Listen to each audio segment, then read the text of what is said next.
so great to have you here. You are doing amazing work. You've taken pain and turned it into power and purpose, Yeah. launched a skincare line, same skincare. And this is all from your own endo journey. So thank you for being here and thank you for sharing your story with us. Yeah, a pleasure. It's really great to make something meaningful out of something that was very life-changing, to be honest with you. It's funny, I always tell people, this is not the journey I thought I would be on, but here I am. So let's make it great. Right. I love that motto because there's this almost this belief that you can control your life, that you can control what happens to you. And I especially now I see it on Instagram and TikTok and all of this stuff where it's like if you think positively, positive things will happen. Well, there's tons of things that can happen that are far out of your control, and your health is one of them. Yeah. And as we know, endometriosis does not discriminate. 1 in 10 on average in the US born with a uterus suffer from this disease. Yep. And like you said, you can only do what you can and try to make a positive out of something that can really negatively averse you. So, if you don't mind sharing how you got to designing a skincare line that really is for everyone, but because of the things you went through. Thanks for asking. My story really starts about a year and a half ago, in January of 2023. And it starts with an emergency surgery in the first week of January, and that I got to a month before. So in 2022, I can't even talk today. In 2022, I started getting really, really sick. And I had weird amorphous symptoms. I just didn't feel well. I had migraines and um, I was bloated and I gained a ton of weight and I couldn't lose any weight and I didn't feel like myself. And that sounds like a very weird thing to say, but my body felt weird. Um, and and I started bleeding for 45 days straight. And so I went to the emergency room because I didn't know what else to do. And when I say bleeding, I mean like going to bed and waking up and soaking through sheets, like bleeding. And I didn't. Let me take a step back. I started bleeding through sheets, right? And I went to the doctor. And you have to remember, this was during COVID, right? And I live in San Francisco, so people were taking COVID very seriously. So I went to One Medical, which is my healthcare provider. And that doctor looked at me and with a straight face said, "You need to go to the emergency room," which, to be very honest with you, was terrifying. To have the doctors tell you to go to the emergency room, very scary. So I Mhm. went to the emergency room and they did an ultrasound and they found three cysts on my right ovary. One was 7 centimeters, one was 3 centimeters, and one was 4 centimeters. And they said, "Well, great news. We found what happened. You have a hemorrhagic cyst, so it's bleeding, and you're going to have blood in your pelvic uterus, and you're just going to bleed. And but the good news is this isn't life threatening, so we're just going to send you home." Oh, Uh, and so they did. And that was the start of a long year of pain, nausea, discomfort. I went to a different doctor almost every month, trying to get someone to explain to me what was happening. I went to the best OBGYNs who dismissed my symptoms, who told me it was in my head. I had one doctor prescribe headspace and try meditation. I had another doctor who told me I needed to quit my job and it was too much stress. And like and then every single kind of diet. It's IBS, you have a gluten allergy, it's a sugar allergy. And I actually started believing all of this. That's the worst part. I thought it was all of these things. I thought it was me. I thought I was the problem. And so I actually I did like a week-long cleanse. And after the week-long cleanse, I actually felt great. And I called my doctor and I was like, "You're right, it's food. I can't eat food." And the idea that I can't eat food is like so wild. So, in hindsight, I now know the reason that I felt good while I was doing like a cleanse that week was because I had these cysts that would be extremely painful as food would go through my digestive tract. So, if you're not eating anything, your pain goes away. And like, so I spent a year doing this. Fast forward to December of 22, my doctor calls me and he says, "Hey, I think I found a specialist that can help you. The problem is she's in LA and she doesn't take medical insurance and you have to sign an NDA." It is December 20, he called me on December 21st. He said, "Her last appointment of the year is December 22nd at 4 o'clock. You've got to get there tomorrow." So I do all of that. I jump on a plane, I go to LA and I meet with Dr. Thais Aliabadi. And she does an ultrasound on me and she says, "Elle, I can't see anything that I'm supposed to see." She's like, "I know that you told me a year ago you had 3 cysts." She's like, "My belief is that your cysts have grown so large that it's grown over all of your organs, and I can't actually see anything." Oh She's my like, goodness. yeah, she's like, "What I'm gonna do is, we're gonna take a little bit of blood, and we're gonna test for a biomarker called CA125. That stands for cancer antigen 125. If it's higher than 38, it means one of 4 things: you're pregnant, you're not, you have, fibroids, you have an endometrioma from endometriosis, or you have cervical cancer." She's like, "I can tell by looking at this that this is very, very, very likely not cervical cancer, but we're going to use this test to try to get your insurance to take you seriously and to cut you ahead in the line because you need emergency surgery now." So we do the blood test. She calls me the next day. Now it's December 23rd, and my CA125 is at 158. And she's like, "Elle, you need surgery ASAP." So we set a surgery date for the first week of January. And I go and have surgery. And she removes a 5-pound cyst in my right ovary and my right fallopian tube because the cyst has grown over all of this. And when I wake up from surgery and do the post-op, she confirms that I have stage 4 endometriosis. And this one is really hard for me to talk about because in my whole journey, I had never heard the word endometriosis. No one had told me. No one had even said, "Hey, this could be a thing, and here's what it means." I'm sorry I'm getting, like, so upset about this. Don't be sorry. I had a moment a couple days ago where I broke down crying. I just wanna hug you. That's just Yeah, and so, you have to remember, I I had 2 things at the same time. I got this devastating diagnosis of stage 4 endometriosis, and I learned that 1 in 10 women have endometriosis, and there are no therapeutics, and there are no diagnostics. That means there's nothing you can do. You're gonna have to learn to live with this for the rest of your life. And at the same time, I have my right ovary removed, I have my right fallopian tube, and I have this 5-pound cyst, giant cyst. And I have to have a very serious conversation about fertility. And and so 2 things were taken from me at the same time, right? This idea that I have a healthy body and the chance of motherhood. I was like, "It's just gonna look different for you." And, that was really hard, and I'm really sorry that I'm crying right now. no, please, please, please, please. I work on this too. I always apologize for crying. Please do not. Please do Yeah, not apologize. This is hard stuff. but this is why I'm doing what I'm doing, right? So, you have the big surgery and, you're supposed to be on bed rest for 6 weeks following the surgery. And I'm really grateful that I come from a place of privilege and I'm acknowledging my privilege that I could even have surgery, that I even got a diagnosis. You know, so many women out there are suffering and they don't even know. They're like me, where they're like, something's wrong. I can feel it. I have no idea what's happening. And so I started researching. Started doing what everybody does. I started researching, and I started working with a holistic wellness doctor, and he said, "Elle, I want you to write down everything in your world for 24 hours. You're at home on bed rest. You have time." And so we really started unpacking what endometriosis means. And I started to create an understanding of this disease. And there are 3 pillars to understanding endometriosis. The first is it's genetic, we think. There are lifestyle aspects of it, and there are environmental aspects of it. And he said, "Listen, the genetic is the genetic. You're born with what you're born with. You can't do anything about that. But lifestyle and environment, you can learn to optimize for. So let's look at your lifestyle and let's figure out how we can build a really great routine and lifestyle to keep you as healthy, and happy as possible. And let's look at your environment. Let's look at everything that you're putting in your body, everything in your house, everything in your world.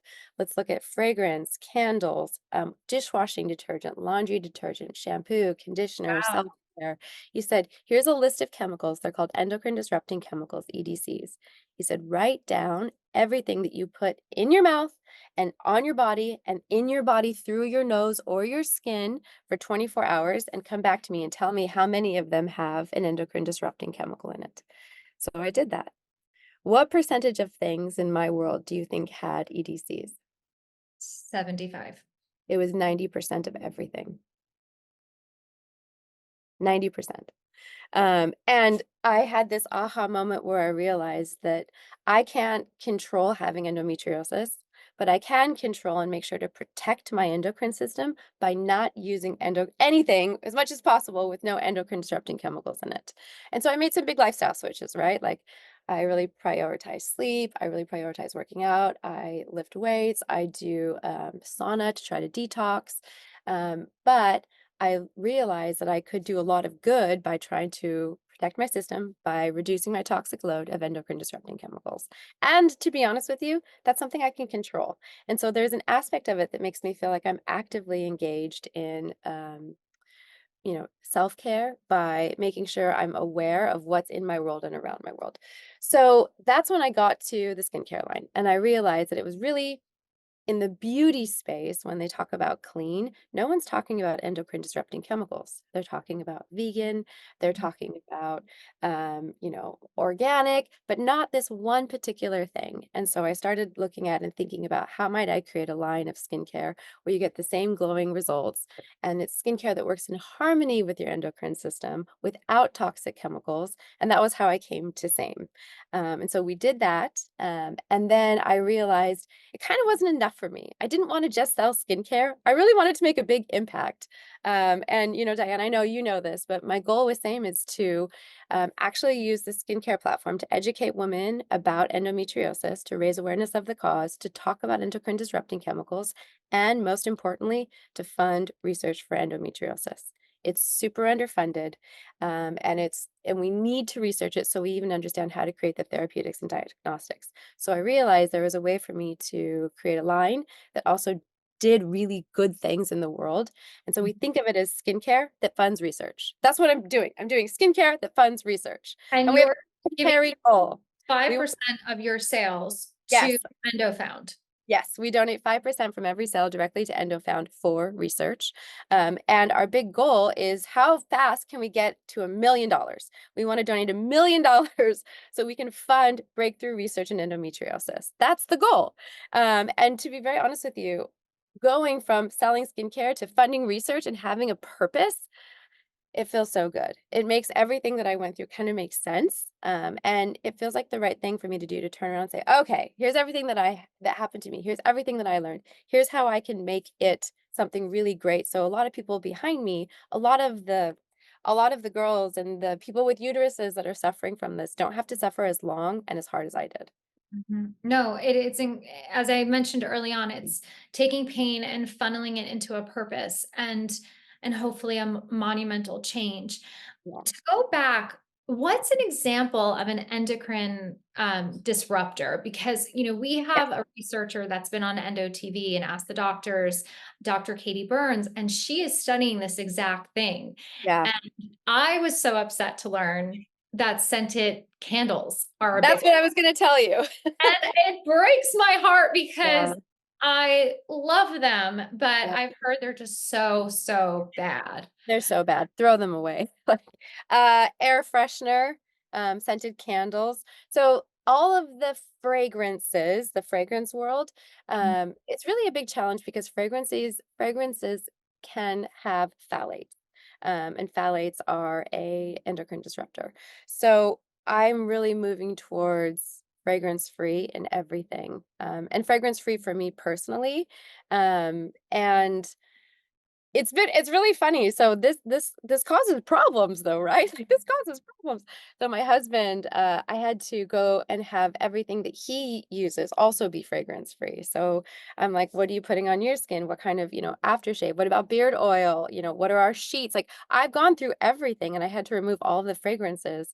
When I have girlfriends come over or that like want to hang out with me, I'll tell them, can you please not wear perfume? And it's embarrassing, but because I have, I've been sort of like I call it lowering my toxic load. You Mhm, become super, super sensitive. mhm. And I am now so sensitive to fragrance that it's just impossible for me. But yeah, fragrance, that's a huge one. And if you want to do like, low hanging fruit, just remove anything with the word fragrance in it in your life. Start Oh, there. wow, that's see, Hard, hard, that's a big one. Yeah, that's a big one hard. because It's hard. everything is fra I mean, even panty liners can be scented, Oh, yes, I know. right? So Fragrance it is a challenge. Figure that there are some brands working on this, and we work with a lot of the beauty brands in the space. Henry Rose is a great example. That's a beauty brand that's really working to clean up the fragrance space and show that you can develop fine fragrances without toxic chemicals. So I'm a big fan of them. And there's a lot happening in the space. And when I say in the space, I both mean in clean beauty that people are starting to talk about toxic chemicals and specifically endocrine disrupting chemicals. But there's also a lot happening in the endo space. Um, Mhm. and that's what's been really exciting to me. And that's why I'm personally really excited to be involved with Endo Found and everything they're doing. There are a lot of people trying to make change, and I'm excited about growing this community and getting us together and championing our wins because success begets success. So we need to start the flywheel and keep championing each other and keep Yeah, showing what everybody is doing. So that way we're really focused on, and here's the way forward. right, and here's the way forward because as you mentioned, it is a chronic disease. There Chronic. is no magic pill, there is no magic surgery. That's There's right. very and I hate to say this because there's so many people working for the betterment of those with endometriosis, but there's a small toolbox for Yeah, people that have this disease. And it is incredibly frustrating because so many of those tools don't necessarily do much except mask a problem while a that's right. problem continues to get worse and you still end up having surgeries and all Yes. kinds of day-to-day problems. So being able to put the funds towards research is really where the future lies for endometriosis. Yeah, it's super interesting. Now I talk to a lot of girls that think they have endometriosis or might have it, and it's awful, where again, since I have stage 4, my doctors think it's in my legs, in my lungs, like, and I can feel that, like, that sounds super crazy, but I can feel it, and so I started really looking at holistic therapies and holistic remedies, and the way Eastern medicine talks about endometriosis is really interesting, so I've adopted that, and I'm gonna tell you what it is, and I tell, anyone that thinks that they may have endometriosis to use these words because it makes people pay attention to you. In Eastern medicine, they call endometriosis non-cancer cancer. And I'm Huh. like, exactly. They're like, it behaves exactly like cancer. It's the wrong tissue in the wrong place that grows Mhm. from estrogen, which is exactly how cancer works. Exactly. The difference is if you have cancer, we know how to treat it, we know how to detect it, and we know how to save your life. If you have endometriosis, we don't have any of that. So you will have it for the rest of your life. Mhm.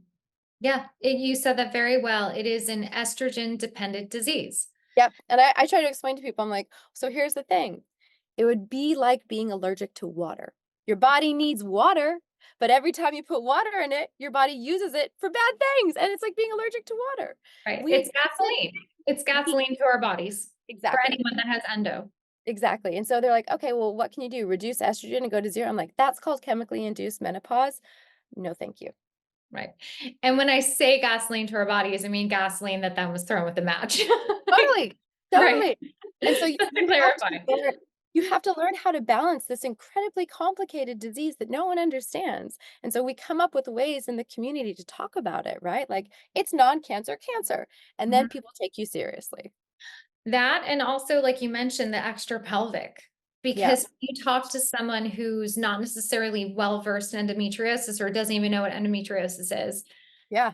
usually get us, "Oh, yeah, yeah, I heard about that thing." A lot of celebrities talk about that. Yeah. Isn't if they have a working knowledge, they'll say, "Isn't that just like bad cramps?" Yeah. And I'm Right, like, right, well, fun fact. I'm like, they right. think it's in my legs and my lungs. And that's right, and that's the extra pelvic component where I it's not a reproductive organ disease. It is a Right. holistic, That's chronic right.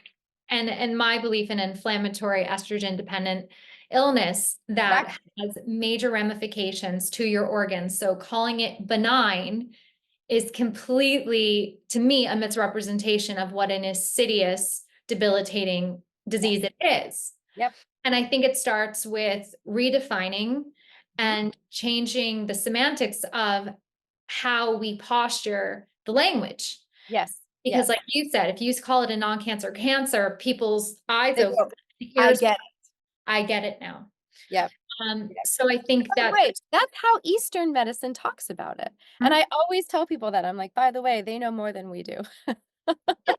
And, Yeah. like, they take this seriously. They have words to talk about it. And what I think is so interesting is that when you were finally diagnosed and had a surgery and were able to, you spoke with someone who said, let's look at this from an interdisciplinary approach. Many times you don't get that. Many Yep. times, like, okay, you're gonna have No. a surgery. Great job. See you later. Good luck. So, that's so exactly, and that's why I always say, my story starts with a surgery, because most people think that's the end, but in reality, it was the beginning, because there is no end to this.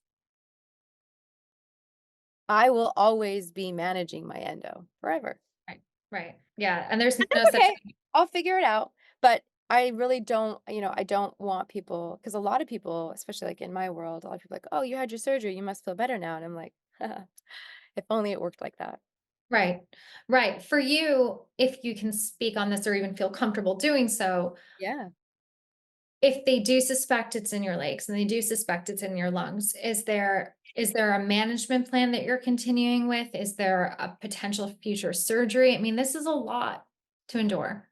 Yeah, yeah, thanks for asking. So, this is funny, and the problem is we don't know, right? Because there's no diagnostics. Um, you can actually even hear it, I was, like, kind of clearing my throat.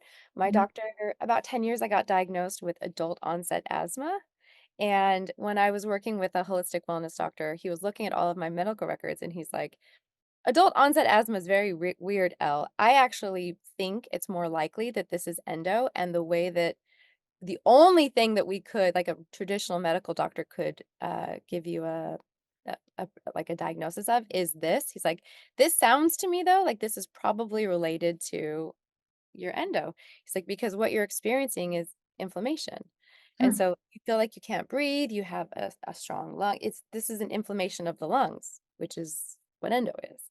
And so there's a lot of what I do, a lot of what I do is really focus on anti-inflammation diet, which I know everybody talks about. But lots of sleep, that's a trigger for me. If I Yes. don't get sleep, then I'm really ready to get an endo flare, which is pretty horrible.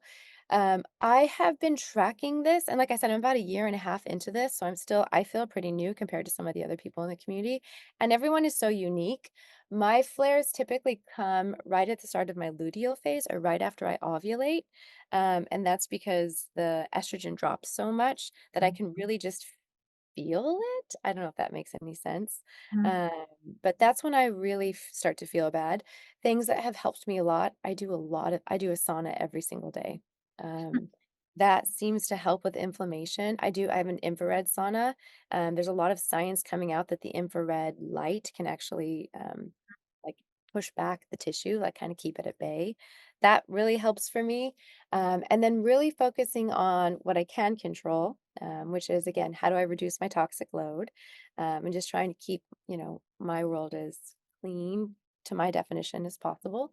And then this is a really funny one. And then being happy. Just, Mhm. I understand that this isn't, we were talking about this earlier, it can take you to a very dark place, right? Where you're like, "Why me?" You know? And I've had to really learn to develop mental models to get out of that and to just say, "Okay, this happened. How can I do something great out of this? How can I, actively work to heal this part of me so I don't wallow." Right. Now that's not to say I don't have bad days. I do. And to be really honest with you, I have really bad days where I'm like, "Why can't I just be like everyone else?" You know? Why can't I just feel good? But the other side of it is like making peace with your body and making peace with your heart and yourself. All of that is part of what I'm trying to do through same. It's like, how do I use this to make peace with all of that and to turn this into something that feels really good to me? Right. No, a lot of what you're saying is resonating with me on a deeply personal level, because there are moments where you think to myself, like, Yeah. why?